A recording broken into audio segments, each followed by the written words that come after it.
Right, today I want to tell you about Uthman Ibn Affan, the second man to become Muslim. He was one of the closest companions of the Prophet. He married two of his daughters and so was known as Dhul Nurayn, the one with the two lights. He was the third rightly guided Khalifa and was one of the 10 promised with paradise. So what made him so great, so good? What was he like?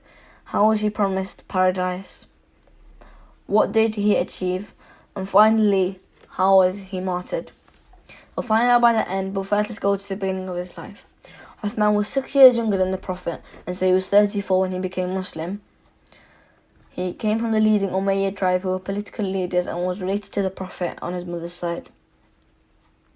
His father was a successful businessman who died early and left him with a huge amount of wealth. Uthman was a very able businessman. He was very successful. We can easily say that he was the billionaire of his time. Every companion was unique.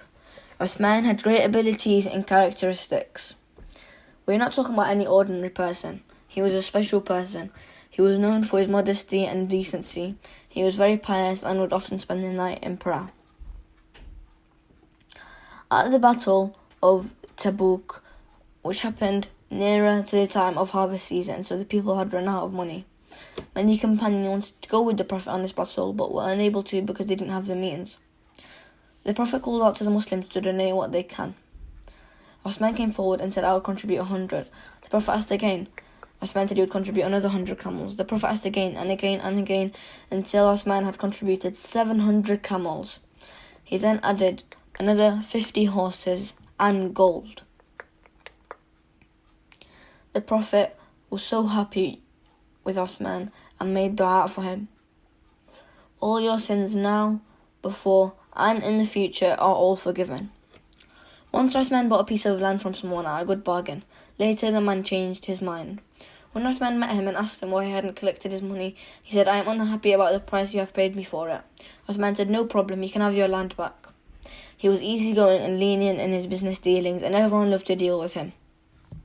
The Prophet said in a hadith, "May God's mercy be on him who is lenient in his buying, selling and in demanding of money." When the Prophet wanted to expand the mosque in Medina, Uthman offered to buy all the land and houses for 25,000 dinars, and the same with the mosque in Mecca.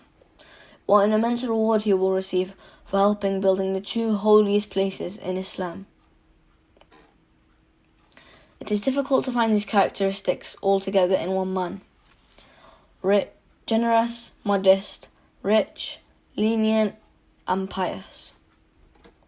So how was he chosen as Khalifa? Umar chose 6 companions, all who were promised paradise, to choose one person from amongst them. He gave them clear and specific instructions that they must do it within 3 days, and if the choice was equal, that Abdurrahman ibn Auf would make the decision. Uthman was chosen and the whole of Medina gave bay'ah. When he got up to speak, he couldn't say anything. When he finally was able to speak, he said his famous words, "I have been given the responsibility and I accept it." He gave a speech and promised people to follow the Quran and Sunnah and Abu Bakr and Umar, to practice shura, not to interfere in people's affairs unless they have committed wrong.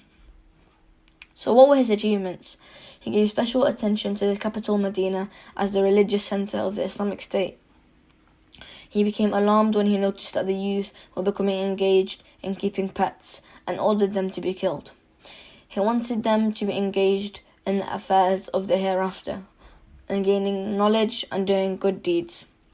He led every Friday khutbah himself, advising people. Another of his greatest achievements was the preservation of the Quran. At the time of Abu Bakr, the various verses of the Quran were gathered together into one book. As Islam spread throughout the Islamic Empire, the Mus'haf was being copied by people without checking their copies and was being read in different dialects. Complaints reached Uthman. Uthman took this step to make copies officially, which were checked many times, and after that nobody was allowed to have any copy except for the one that was officially made. He sent copies to the various governors. He then ordered every piece of paper from the original book to be burnt. And since then, and up to this date, this is how it has been done. This was one of the greatest things that Uthman has given to his ummah. Another great achievement was that the economy flourished greatly at this time because of all of his efforts. He was a very accomplished businessman and knew how to develop the economy. At the time of Omar, a lot of wealth came into the Islamic State. Uthman was able to use it and develop it in a very big way. His economic reforms meant that Muslims and non-Muslims were able to benefit from the prosperity at this time. The state expanded further at this time. He encouraged the jihad and would reward those who took more risks. He divided the military on 3 fronts. On the east, Kufa and Basra. West was Fustat, and in the north was Damascus. On the eastern front, they quashed rebellions and established the state. On the western front, they were always trying to protect themselves from the threat of the Byzantines. This threat was mainly from the sea. So let's look at their first Muslim navy. Muawiyah told Uthman about the importance of starting a navy. He said yes because of the Roman threat and their increasingly powerful naval presence. After many hard battles against the Romans in North Africa, which the Muslims won, the Romans began to assemble a huge fleet of around 1,000 ships to fight the Muslims. This led to be one of the greatest battles in history, the Battle of the Masts. The Muslims only had 200 ships and had never fought such a huge battle at sea. It was a very difficult battle for the Muslims, but they were persistent and eventually, with the help from Allah, came out victorious.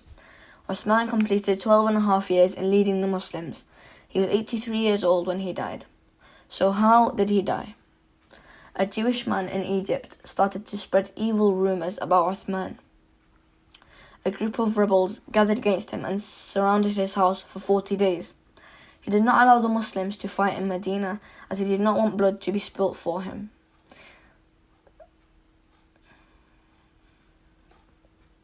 They came into his house and killed him after surrounding his house for 40 days, and he died as a shaheed, as the Prophet described. So what were the reasons for this rebellion? Tribalism, people who bore grudges, Sabah, who claimed to be Muslim, people who were provoked by this, Sabah claimed to be Muslim. None of their claims were true or justified, and the blood from the shaheeds that people saw as Uthman's fault. Thank you for listening, and we'll see you next time.